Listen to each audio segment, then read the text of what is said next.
Good morning guys. Muli tayo. Good. It's a good day. Good day. Time check, 10:25, October 31, 2025. So, pasensya na sa mga YouTube YouTube, sa mga Facebook na followers na manonood nito kasi naka-horizontal siya. Ngayon, pag horizontal at phone ang gamit nyo, kailangan nyo pang i-horizontal yung phone nyo. Pero, okay lang, ganun din naman yun. I-share ko lang to kasi dati nanghihiram lang ako ng gamit. So, in-order ko lang tong gamit to. I-unbox ko sa harap niyo guys. So, in-order ko. So, ito yan. Ah, good deal to. Alam nyo kung ito ay isang welding machine. Dati nanghiram lang kasi ako. So, bumili na ako ng sarili para pag may gusto akong gawin na pag-welding. Tapos yung gusto pala mag-order nito, nasa comment section ng link. So, mura-mura lang to guys. Yung pinakamura nito is 1,000, merong 1,200, 1,300.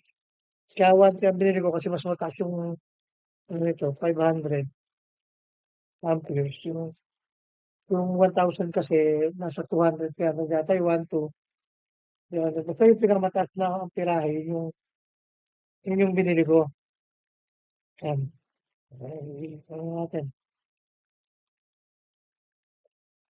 So, pag ginamit ko rin to guys, mag-video naman ako para makita nyo rin kung gaano ba siya kagawin. Saka ang maganda rito guys sa welding na to, matipid siya sa kuryente kasi ang technology niya, inverter yan. Inverter. Ah, Ibig sabihin, pag mga inverter na gamit, ay simis, padandan. So, yun. Kasi kung may mga previous daw to inside. So, yung sa mga gustong mag-order pala nito, ilalagay ko sa comment section yung link para mag-order tayo. So, yan na siya. Yung ground niya, saka yung lagay ng welding rod. Para sunod na natin ang tuluyan. Pero hindi naman tayo mo madam. Yan. So, ito yung pinaka-iniipitan ng welding rod. At ito naman yung sa ground. No? Continuing natin ang unboxing. Ito yung welding machine.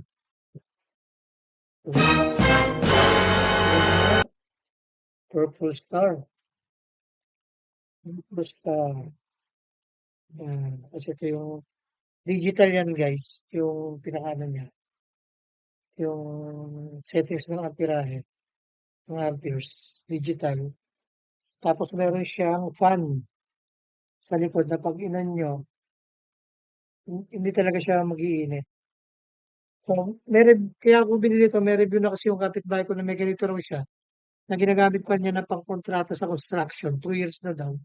And gumagana pa rin naman ngayon. So, value for money na yun kasi pinagkakitaan niya yung welding machine niya. Sabi niya, ako naman daw dito ko lang, pambahay ko lang gagamitin. Talagang mas tatagal sa akin kasi dito lang, pang spot-spot ko lang. May gusto akong i-assemble dyan. Yan. Tapos, freebie. Ayan. May freebie. May freebie na gloves. And then, ito yung pantiktik. Ito, pag nag-welding ka, titiktikin mo, tapos, yung nasa mo ng ng, tapos may libreng ilang pirasong welding rod. Yan. Yan. Yung ilalagay yan. Merong user manual at product certificate. Kumasa sa quality inspection. Sorry na. So, yung pag ginamit ko po, bukod yung i-upload ko na kung yung performance niya. Bukod na video na yun.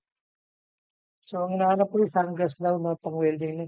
Kasi maano, eh, mabusisi yung welding mask na para kang astronaut. Eh, ito, kasama na rin 'to, 'yan, oh. Ang Oh dilim. my Kasi God! ito yung Wow! 'pag nag-spot ka ng welding, itong sunglass na 'to, kusa siyang nagdidilim siya, eh, hindi ka masisilaw, hindi ano. Kasi yung mask kasi hawakan mo pa yun, eh, ta's nag-spot kang gano'n. Ito nakagano'n ka na, puwede mong hawakan yung bakal, ta's tumitira kang gano'n, 'di ba? Ang galing, parang si Amy Johnson.